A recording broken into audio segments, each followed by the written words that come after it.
Voici d'hier à aujourd'hui, une capsule de Normand de Lessard.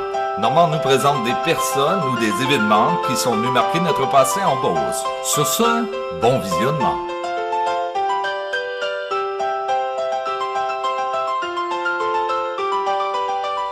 Allô tout le monde, ici Normand de Lessard et bienvenue à une autre capsule de hier à aujourd'hui.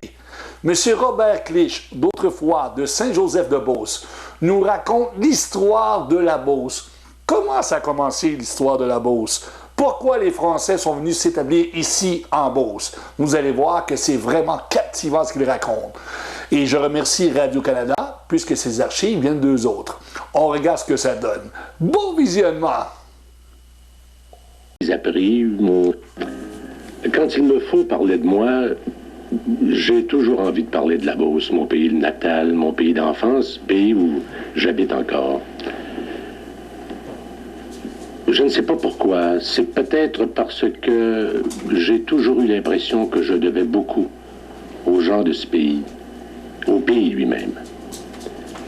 Je pense que ceux qui ont eu l'avantage, on peut dire, de vivre à l'extérieur des grandes villes, dans des milieux plus fermés, plus restreints.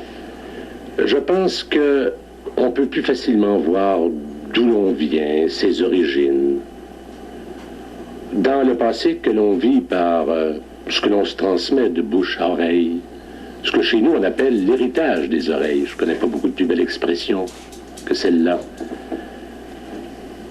Eh bien, par tout cet héritage, on se découvre davantage et on voit un peu ce que l'on est. Vous le savez mieux que quiconque, la Beauce est le pays le plus français d'Amérique. Et j'irais peut-être jusqu'à dire le pays le plus français du monde. Il y a eu un jour un monsieur Raoul Blanchard, un géographe français, qui est venu nous étudier sur place avant la guerre ici, qui est venu dans les cantons de l'Est, qui est venu dans la Beauce, qui est la fin des cantons de l'Est. Et il avait examiné quelle était la population, d'où venaient les Beaucerons, par leurs origines françaises, et il avait dit que le rameau Beauceron était au monde le rameau le plus pur de la descendance française. Chez nous, en fait, il n'y a pas d'anglais. Il en reste, d'après les derniers recensements de 1971, environ 140, et je vous dis une chose, c'est que on n'a pas désespéré des assimilés. Ça va se faire une bonne journée. De sorte qu'on sera tout entre nous, les Beaucerons. Il y a une telle chose que le caractère Beauceron. Et c'est normal. Le caractère d'un homme, ça se façonne par son pays, par sa géographie physique, par ce qui l'entoure. L'homme de la Beauce, c'est pas l'homme du Saguenay. C'est pas l'homme de Charlevoix. C'est pas un Gaspésien. Il est façonné par d'autres choses. Par ses préoccupations, par son travail quotidien, par la terre qui l'entoure. Un Beauceron, c'est un caractère particulier. Ça parle fort, ça prend beaucoup de place, ça rit fort, ça pas tellement de complexe d'infériorité. Je vous dirais pas que c'est un complexe de supériorité, mais ça n'a pas de complexe d'infériorité. Ça fait sentir sa présence. Je me souviens, il y a une vingtaine d'années, j'étais venu à Montréal à un congrès quelconque, une organisation politique. C'était en été, en juillet. J'étais dans un hôtel du centre-ville ici, et il faisait chaud, les fenêtres étaient ouvertes. À un moment donné, vers 3 heures du matin, j'entends chanter sur la rue. Ça chantait fort, sans pudeur, réveillant peut-être un peu tout ce qu'il y avait dans le centre-ville. J'ai dit, tiens, les Beaucerons sont en ville. Et les Beaucerons est en ville. Caractère particulier, caractère un peu d'insoumis, mais d'une drôle d'insoumission. Une insoumission discrète, qui attend quelque chose. Et ça, c'est inscrit dans l'histoire de la Beauce. On connaît un peu l'histoire de la province de Québec, l'histoire de notre pays, jusqu'à la conquête anglaise, ou à peu près. Le Québec, c'était le long du fleuve Saint-Laurent, c'était le long de ce qu'on appelait à l'époque la grande route marchande.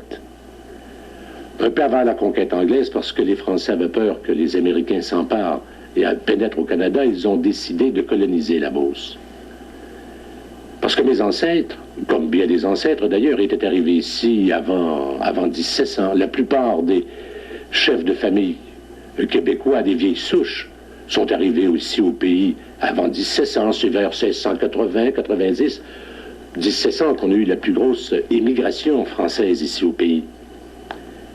Au départ, comme à peu près les 3/4 des descendants québécois aujourd'hui, les ancêtres français étaient à Québec et le long de la côte de Beaupré, sur l'île d'Orléans.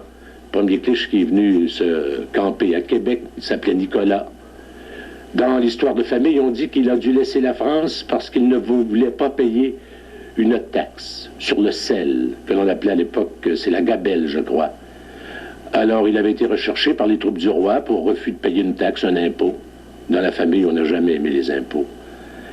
Sorte qu'il s'est enlevé ici au pays, petit jeune homme à 19 ans. C'était pas un cultivateur, en fait. C'était pas un fils de paysan en Europe. C'était un artisan. C'était un armurier. Il n'a pas été chanceux. Il est mort jeune, à 32 ans. Mon père m'a toujours dit qu'il était mort de chagrin. Ce qui est sûr, c'est qu'il avait fait 2 faillites. Mais qu'il n'est pas allé en prison. Et ça, c'était un peu la gloire de mon père et de mon grand-père, de savoir que l'aïeul, même s'il avait fait faillite, n'était pas allé à la prison. Sans doute parce qu'il était protégé par Louis Joliette, dont il était un ami. Par un père récollet dont j'oublie le nom, et par une grande famille à l'époque qui était les Aubert de Gaspé et Aubert de Lachenay. Un peu plus tard, on retrouve mon aïeul tout près de Sainte-Anne-de-Beaupré, à peu près à quelques cent pieds où se trouve la basilique de Sainte-Anne-de-Beaupré, où plusieurs d'entre vous êtes déjà allés sans doute.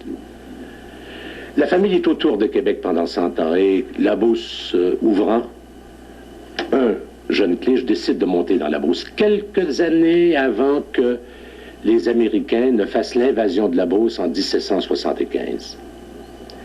À ce moment-là, il n'y a que 1200 personnes dans la Beauce. Il n'y a simplement que 2 villages dans la Beauce. Il y a Saint-Joseph-de-Beauce, d'où je viens, et un peu plus au nord, il y a Sainte-Marie-de-Beauce. Ce sont 2 petits villages, peu de gens autour, comme je vous l'ai dit, environ 1200 personnes tout au plus. Les Américains s'amènent pour envahir Québec, le général Arnold. Il arrive dans la Beauce au début de novembre 1775, affamé, avec une troupe réduite. Et les Beaucerons reçoivent les Américains à bras ouverts, malgré des avertissements sérieux du gouverneur anglais à Québec, et malgré surtout une lettre de l'évêque d'alors, Monseigneur Briand, qui avait écrit spécialement une lettre, ce qu'on appelle un mandement aux Beaucerons, en leur disant « Faites attention, si vous vous ralliez aux Américains, vous allez aller en enfer. Les portes de l'enfer n'étaient jamais loin à l'époque. » Il nous avait menacé des châtiments les plus terribles. Il avait menacé de retirer son curé de la paroisse de chez nous pour le ramener à Québec. Qu'est-ce que les Beaucerons ont fait? Ils ont aidé les Américains. On a encore le souvenir dans ma famille d'ancêtres maternels qui auraient tricoté des bas pour les Américains. Ils leur ont vendu du blé, ils leur ont vendu des animaux, leur ont rebâti des chaloupes pour pouvoir continuer leur chemin jusqu'à Québec, pour pouvoir traverser le fleuve Saint-Laurent de Lévis à Québec pour pouvoir aller attaquer. L'aventure des Américains ayant mal tourné, eh bien, le seigneur de la Beauce, M. Taschereau, parce que cette famille Taschereau a joué un rôle important dans l'histoire de la Beauce. Le seigneur Taschereau, qui était alors notre seigneur, revient en force. Et là, il examine la conduite des habitants. Parmi ces habitants, il y avait ce premier cliche qui est monté dans la Beauce. Et on retrouve dans l'histoire qu'il a été noté, et je cite au texte, comme rebelle et mauvaise tête. La punition, ce fut, à l'issue d'un service divin, à l'issue de la grand-messe en 1776, de crier sur le parvis de l'église. Vous imaginez un peu la scène, 3 fois en anglais, « God save the King ». L'aïeul, l'ancêtre, dut s'exécuter. Mais pas bête, les Beaucerons. Toute la population était là tout autour. Et pendant que ces mauvaises têtes, pendant que ces récalcitrants criaient « God save the King », toute la population était autour, elle faisait du bruit pour que personne n'entende. 1812, invasion nouvelle du Canada par les Anglais. Là, la milice est organisée. Il faut qu'un certain nombre de jeunes gens et d'hommes valides, capables de porter les armes, se rapportent à Québec pour défendre le Canada attaqué par les États-Unis sous la direction du général de Salaberry. La seule paroisse, la seule place qui dans la province a résisté à cet appel, c'est encore chez nous, à Saint-Joseph-de-Beauce. Mais là, c'est un peu moins drôle. On envoie de Québec une cavalcade anglaise avec un demi-régiment. On arrête environ 50 ou 60 jeunes hommes et hommes valides de chez moi. J'avais des ancêtres là-dedans. Et on les descend, les mains liées, à pied. 52 000, c'est l'affaire de rien, à Québec. Comparaissent devant un tribunal martial, ils sont condamnés à quelques jours de prison. Et là, pas bête, ils décident de s'enrôler. Peu sont morts en 1812. On rapporte que 3 Beaucerons qui sont morts ici à l'échafaudée du côté de Châteauguay. Pas bête non plus. On raconte qu'un Beauceron étant sur la première ligne de feu, et je ne sais pas si vous avez déjà vu des films à l'époque, comment on chargeait les fusils, ça prenait du temps.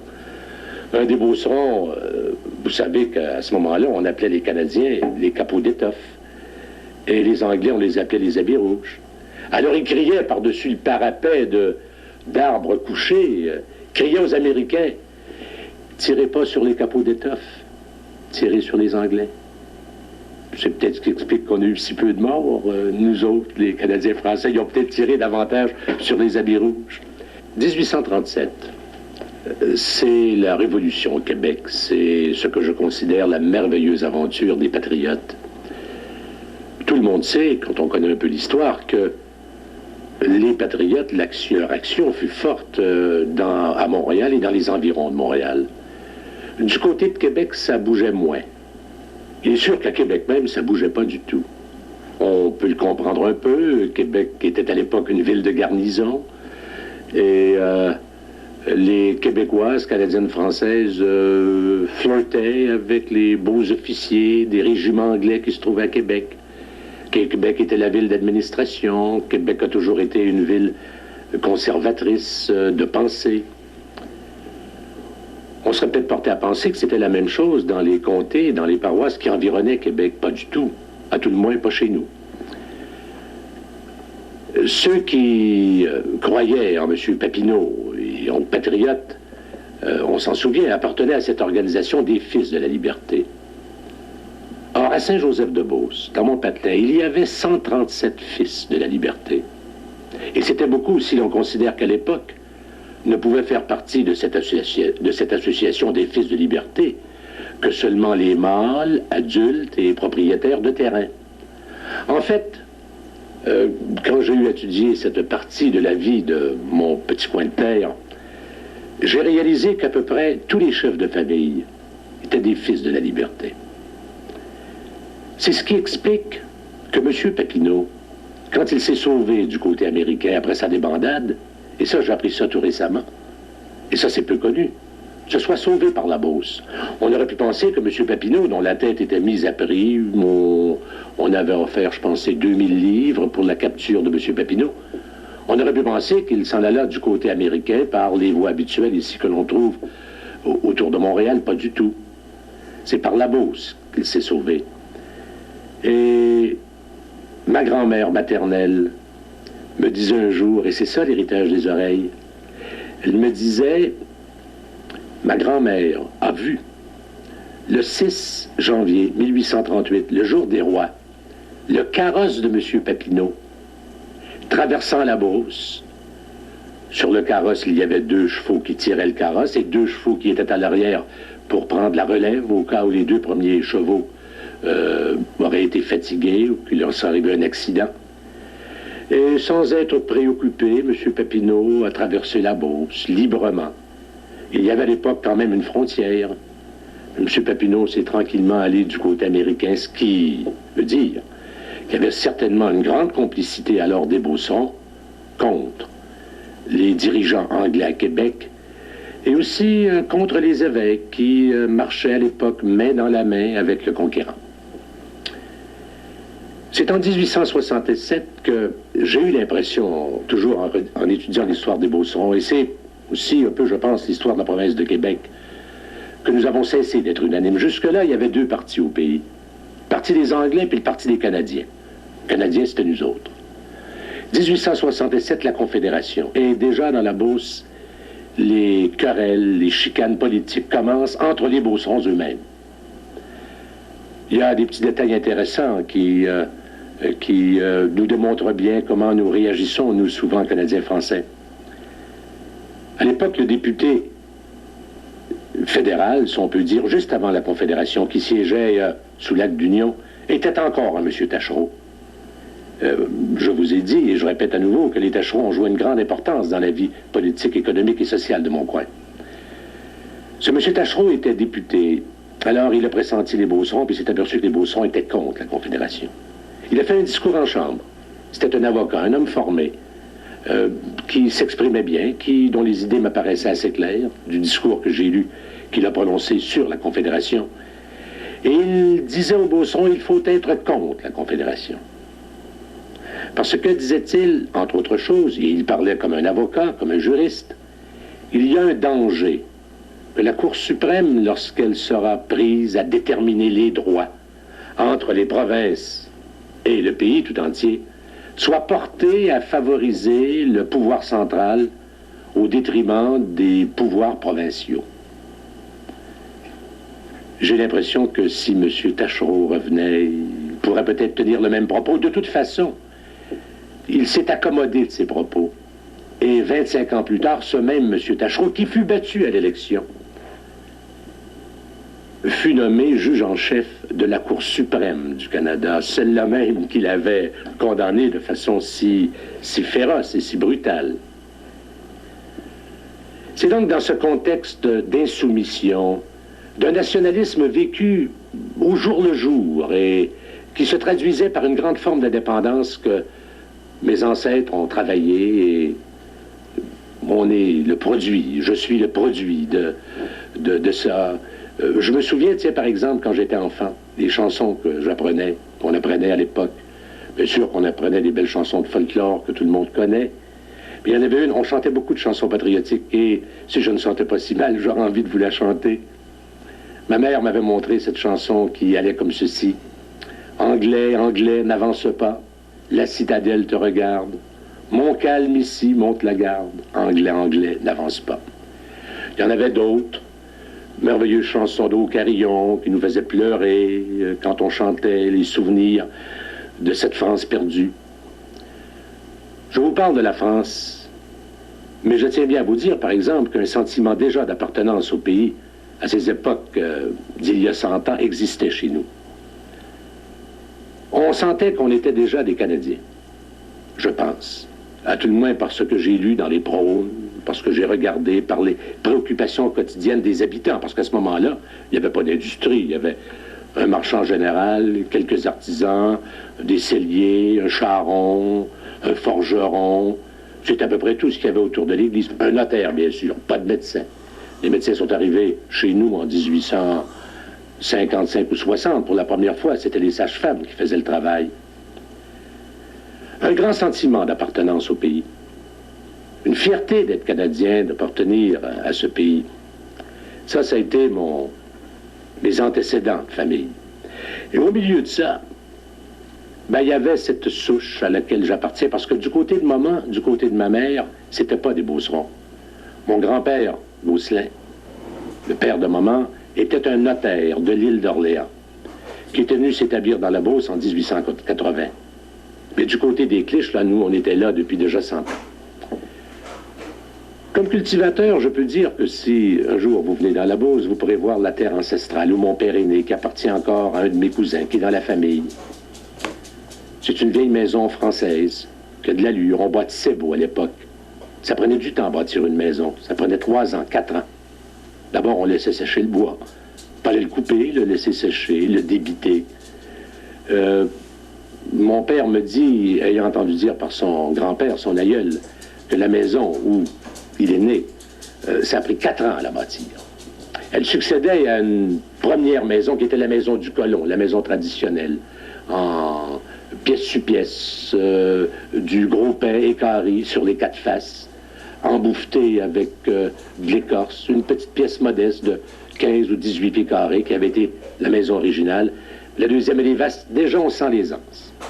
On sent les anses chez ces cultivateurs débrouillards, qui ne sont pas instruits, Parce qu'au moment où je vous parle, avant 1850, il n'y a pas d'école à Saint-Joseph-de-Beauce.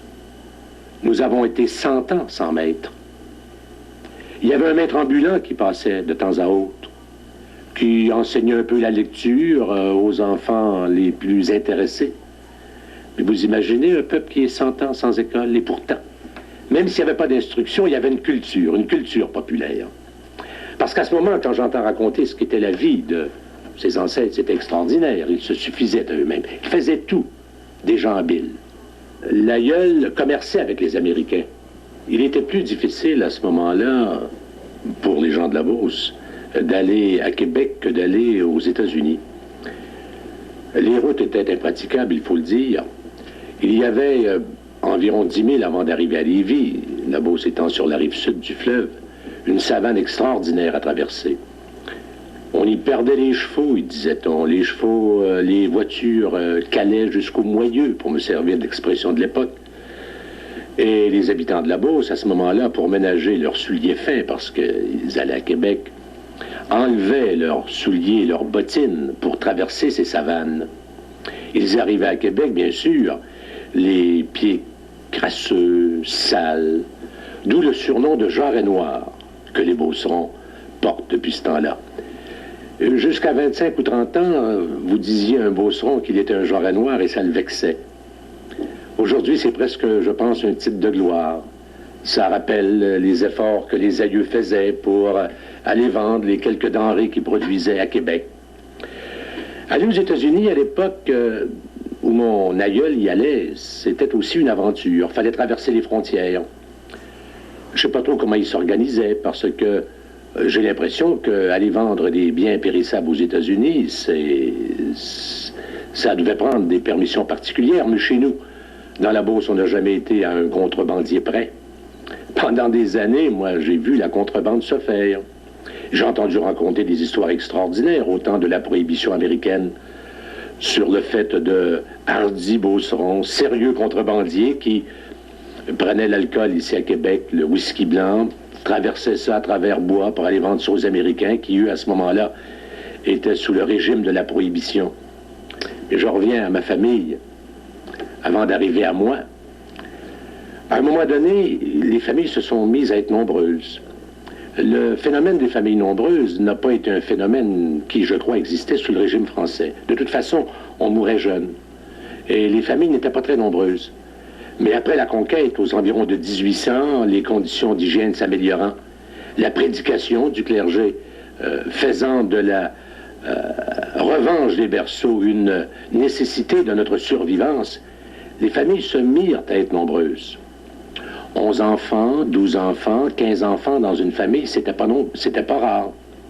Chez mon aïeul, par exemple, mon grand-père, mes grands-oncles, mes grandes-tantes, ils étaient 11 enfants. 6 filles, 5 garçons. Les garçons, tous cultivateurs, au départ. Mon aïeul avait eu à cœur, suivant l'expression, d'établir ses enfants sur les terres, les plus belles terres de la région, celles qui bordent la chaudière, les plus fertiles. Quant aux tantes, aux grandes-tantes, filles, elles ont toutes marié des cultivateurs. À cette époque, vous savez, l'éducation, l'instruction telle qu'on la connaît aujourd'hui, enfin, faire un cours classique, c'était toute une aventure. Pouvaient avoir accès aux cours classiques les fils de notables, de bourgeois, ceux que les prêtres aidaient pour les faire instruire, pour en faire d'autres prêtres. Chez mes grands-oncles, chez mes grandes-tantes, si peu d'instruction, à peine la petite école. Quand mon père est arrivé au monde, il était le plus vieux d'une famille de 12 enfants. 11 garçons, de suite, et une fille comme bébé. Mon grand-père n'aimait pas tellement la terre. Au départ, il a été cultivateur, mais c'était, comme on disait à l'époque, un cultivateur rebuté. Il ne voyait pas non plus la possibilité d'acheter des terres à ces 11 garçons. Vous imaginez 11 garçons de suite et une fille. C'est alors qu'il a décidé, qu'il a pris cette décision. Et il m'en avait parlé souvent de cette décision, qu'il n'a jamais regrettée d'ailleurs, de faire instruire ses enfants. C'est ainsi que mon père a été instruit au collège de Lévis. Mes oncles ont tous été instruits, soit à cours classique, soit un cours commercial. En fait, c'était un phénomène nouveau. J'ai dans les papiers domestiques, j'ai dans les souvenirs de famille, une photo de 1914 qui vous montre ma famille. À ce moment-là, je ne suis pas au monde. C'est la fête, les noces d'or de mon aïeul. Cette photo est à regarder. Voyez le nombre d'enfants, de petits-enfants et d'arrière-petits-enfants. 11 enfants, 88 petits-enfants, 66 arrière-petits-enfants. Et sur cette photo, il y a mon père qui est alors un jeune homme. Il a 18 ou 19 ans, il vient de terminer son cours classique. C'est un peu avant la guerre de 1914. Eh bien, croyez-le ou non, dans toute cette photo, vous y allez voir peut-être 250 personnes qui sont les descendants et ou les alliés de l'ancêtre. Le journal de l'époque avait bien raison, je pense, de dire « Voilà une race qui veut vivre ». Oui, ça voulait vivre. Eh bien, je reviens à mon propos. Parmi toute cette famille, le seul qui, à ce moment-là, a accès à l'instruction telle qu'on le connaît aujourd'hui, c'est mon père. Et pourtant, vous savez, au contact de mes grands-oncles, de mon grand-père, même s'il n'avait pas eu la chance d'être instruit comme mes oncles le furent, comme je le fus, comme mes frères, mes sœurs le furent, j'ai toujours appris quelque chose. J'ai appris beaucoup d'eux. J'ai appris la vie. J'ai appris comment vivre. J'ai appris les hommes. J'ai appris l'histoire, la généalogie. J'ai appris la Beauce. Évidemment que les discussions à l'occasion de ces rencontres étaient forcément limitées. On ne pouvait pas parler beaucoup de philosophie, ni de littérature. Pauvres vieux, ils savaient à peine lire et signer leur nom. On parlait de l'histoire, on parlait de la tradition. Somme toute, on parlait de ce qui doit nous relier au passé pour nous aider à nous mieux comprendre. Quand mon grand-père est mort en 1946, j'étais à son service. C'était beau de voir ça. J'en garde un souvenir ému. Les 11 enfants, les 11 garçons qui suivaient, qui faisaient tous bien leur affaire, la fille. Et un monsieur à l'époque m'avait dit, tu sais, garde bien les yeux ouverts, c'est un spectacle qu'on ne verra pas souvent.